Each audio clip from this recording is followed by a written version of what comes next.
We going all the way in. Yes, sir. I ain't even know it. Got the revelation, now I gotta own it. Word to JG, I'm Afterglow shining. Shit. I'm a threat to the enemy, and that's on promise. I'm here on assignment.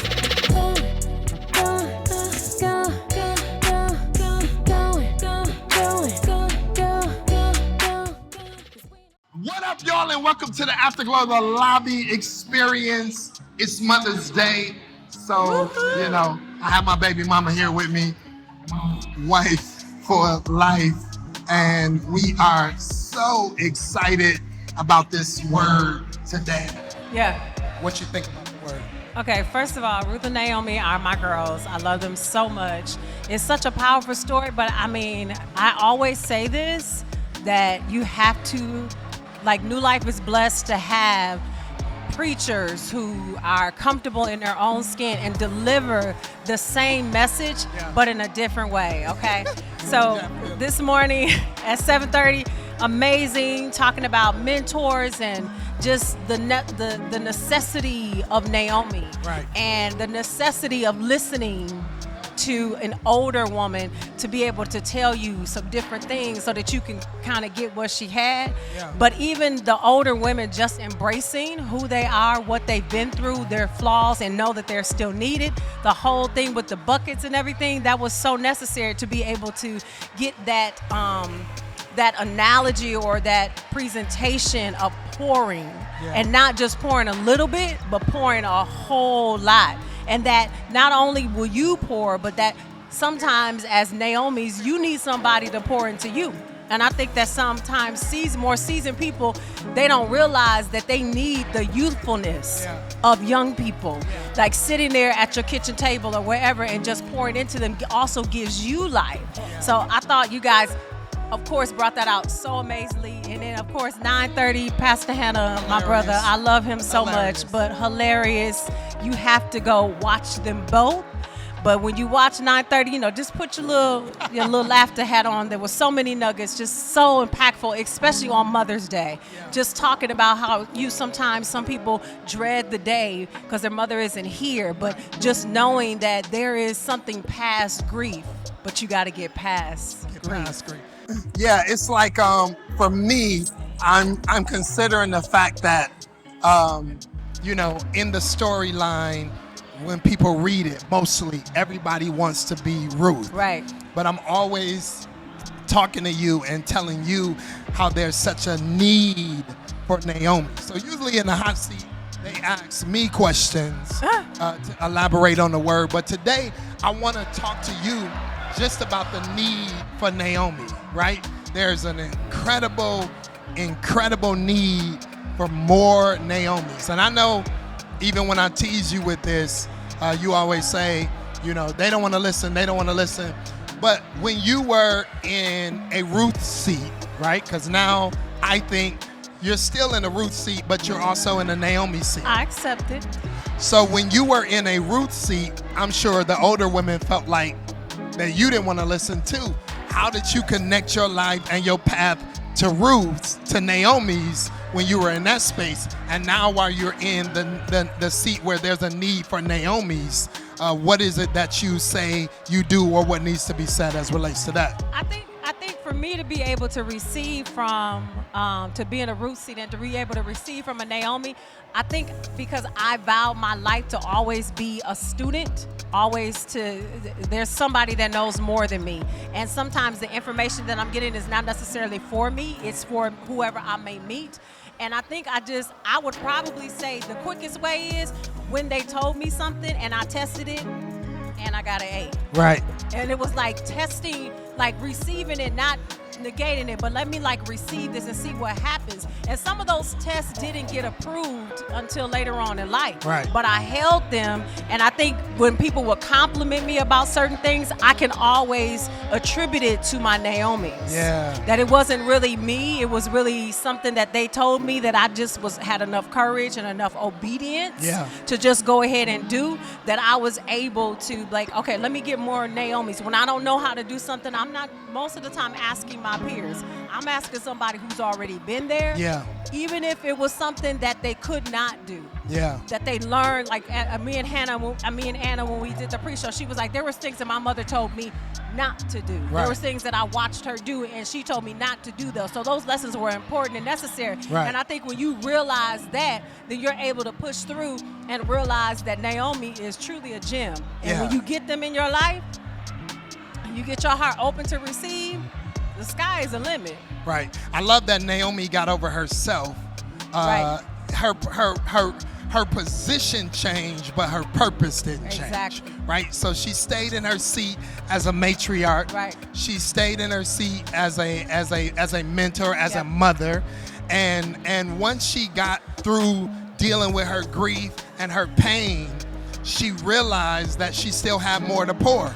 Right. And in having more to pour, when Ruth positioned herself underneath her, to serve her, she gave her a strategy that, man, I'm not sure without the wisdom of Naomi, Exactly. if Ruth would have had the strategy in order to secure the relationship for her future with Boaz, right? So it's like, I don't even think she knew what to do. No. I don't even think she knew how to do it. She was a Moabite woman, and so she wasn't aware of the customs that were connected to Israel.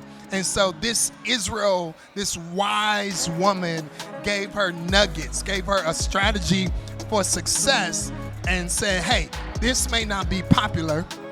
It might not be what you're used to. It might not be what you're used to doing, but if you do this, you'll get that. I know what's gonna happen if you do these things, if you follow these things. And so Ruth positioned herself under the leadership of Naomi. Naomi poured into her, gave her a strategy for success. That's beautiful.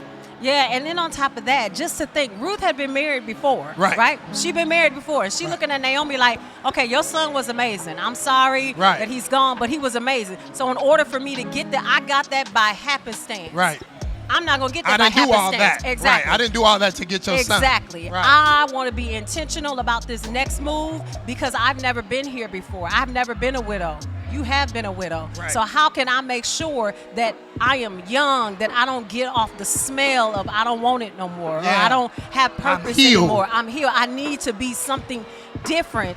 And I know that my blessing is through you. Yeah. So I need you to get good. Right. So that I can get good. Right. Because there's more that God wants for me. So do you think it's important for Naomi's to teach Ruth's that even if previous relationships failed and didn't work, that you got to get healed in order to position yourself for the next possibility or the next relationship? Definitely, because if you attract where you are, and I think people don't realize that if you're thirsty, you need to go ahead and get you some water and not get dehydrated and whatever IV you need, but you need to heal your emotions, heal your body, heal your mind, heal your spirit, so that you're not thirsty, so that you can receive somebody who's not who can smell you being thirsty. Right.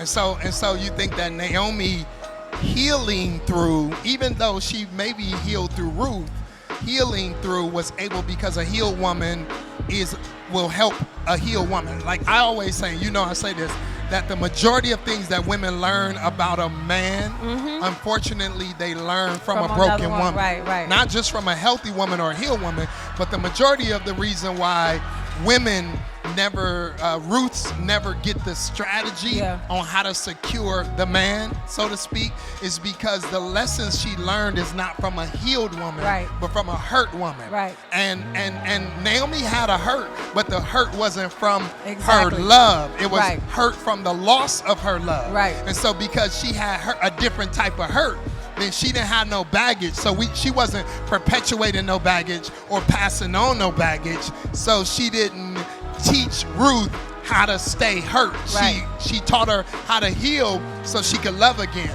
Because the majority of the things that a woman learns about a man, unfortunately, she doesn't learn from a man. Right. She learns from a broken woman. Right. So a healthy Naomi perpetuates the lessons for a healthy Ruth, which then secures a legacy. And I mean, and Ruth, y'all breaking it down, but the thought that Ruth was not healed. I mean, not Ruth. Naomi wasn't healed, and Ruth still felt a glimpse or whatever that I'm going to follow this broken woman in a sense, even is prophetic to whatever Ruth saw. That's right. And that Ruth, all that Naomi needed to do was to open up her heart to Ruth, and Ruth could really heal her for her own revelation that she needed for her next. She didn't really know what she needed, but she's like, I know it's trapped up inside of you, and all I need to do is just let you know that you got a purpose, you got a reason. Like, it's not dead. You're not in the grave with your husband. There's still more that you have to offer. And Ruth pulled that out of her. She didn't even know what she was pulling, but she know that she was pulling something that she needed. That's right. So we say to young ladies that are Ruths, right? Find you a Naomi, submit to her, put a demand on the greatness from her, pull from her and learn from her, because all Naomi needs is a purpose. She know what to do. She just need a place to pour. She just need a reason to give the revelation. And it unlocked her. It unlocked her. So what do you want to say to Ruths? You want to say to Ruths, what do you want to say to Ruths? I want to say to Ruths that you need to have asked God for discernment, and you need to be obedient to the person that he has assigned for your life. That's good. To be obedient. Like, I'm going to submit to you, and I'm going to be obedient. Because anywhere in that strategy that Ruth felt herself or felt like she knew more than Naomi, she could have jacked it up for real. That's right. If she would have even if she would have retreated to what she did before, she would have jacked up that whole situation. She did exactly what she said. Exactly. So find you a Naomi you can submit to and do exactly what they tell you to do. And then on top of that, Ruth, don't forget to honor Naomi. Honor Naomi always. Don't be taken from people and you don't sow into it. Don't do that. Because Ruth was able to receive that blessing and that harvest because she sowed into Naomi. She gave her food. She made sure that she had more than enough. Came back around and made sure that she was blessed. That's right.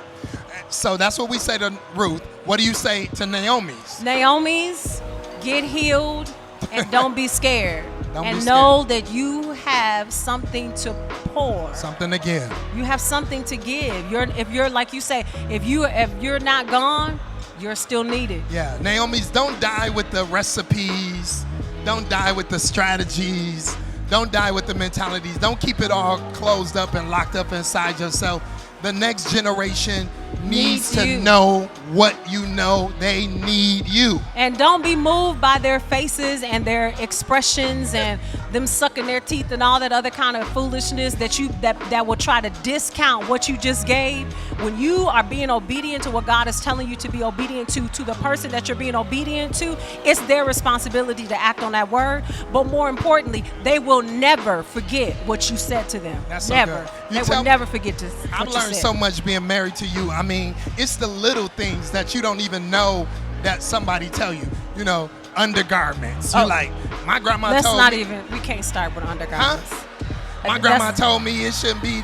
It shouldn't be shaken. Jelly don't shake like that. It should not be shaken. It should be together. But it's like things like wearing a girdle and proper underwear and how you smell and how you handle yourself. Like, these are lessons that get passed down when you have a motherless and a fatherless generation that grow up having to figure it out. They miss so much because the Naomis keep their mouth shut, or the Ruths don't find a Naomi and submit to them. And don't correct when correction is necessary. That's really the main thing. And be able to take correction. Exactly. To be able to take correction and to give correction. Because, you know, my daughter would be like, Mom, why are you saying that? And I'm like, because somebody needs to say it. It's not okay for people to act a certain kind of way in your presence, and you make that okay because you're afraid of what they're going to do. Right. Well, babe, I just want to say that I'm thankful that you were a Ruth in your Ruth season, because in your Ruth season, you learned from the older women. You learned a lot of lessons that I benefit from, that our family benefits from, our ministry benefits from. You're a wise woman, and I appreciate you being a Ruth, and I appreciate you being a Naomi, because you are a great nurturer, spiritually, naturally, to our children, to our spiritual children. You are a great model. Thank you for your wisdom. Thank you for your pour. Thank you for all that you have become in order to become and help others become. I honor you. I love you. I appreciate you. I Thanks, celebrate you. Thank you. Every Ruth, find you a Naomi. Okay. And every Naomi, find you a Ruth. a Ruth. It's the Afterglow. You got a reason to live. And we out. Peace.